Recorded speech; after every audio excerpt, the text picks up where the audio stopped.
ভাই মেসিরে নিয়ে যে এই যে নোংরা নোংরা ট্রোল করতেছেন, নোংরা নোংরা পোস্ট করতেছেন, আচ্ছা আমার একটা কথা বলেন তো, মানে মেসির ফুটবলটা দেওয়ার কি বাকি আছে, কিংবা মেসি ফুটবল থেকে পাওয়ার কি বাকি আছে?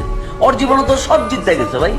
এই ওয়ার্ল্ড কাপটা যদি মেসি জিততো তাহলে মেসি যেত অন্য লেভেলে, মানে ওইটার এই মডার্ন ফুটবল ওর ধারে কাছে আর কেউ কোনোদিন আইতে পারতো না। তাহলে মেসির নিয়ে যে আপনি ট্রোল করতেছেন কেন, কি বুঝা? মানে নেইমার যেদিন রিটায়ারমেন্টে গেছে, যারা ফুটবল বুঝে, যারা ফুটবলকে ভালোবাসে, তারা কিন্তু ঠিকই বলছে যে ফুটবল সবচাইতে প্রতিভাবান নক্ষত্রকে হারাইছে। নেইমারের ব্যাপারে বলেছি, ক্রিস্টিয়ানো রোনালদোর ফ্যান আমি, মানে আমি তার আইডল মানি লিটারেলি, ঠিক আছে? সো সেই জায়গায় ক্রিস্টিয়ানো রোনালদোর ভুলভ্রান্তি আছে, ইটস ট্রু, মানে আমি এটা সবসময় স্বীকার করে দেবো। মেসিও ভুলভ্রান্তির ঊর্ধ্বে না, বাট মেসি ম্যাজিশিয়ান, মানে ও না, মানে ও আলাদা লেভেল का बंदा है ভাই, মানে ওর ফুটবল এটা অন্য লেভেলের ভাই, ম্যাজিক।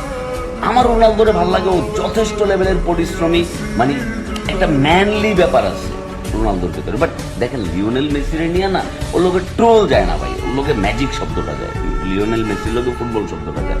এই লোকটা ফুটবলের সব কিছু দিচ্ছে।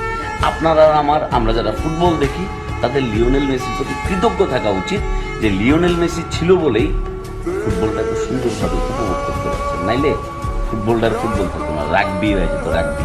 আর রাগবি কই খেলে জানেন তো? যুক্তরাষ্ট্রে, ঠিক আছে?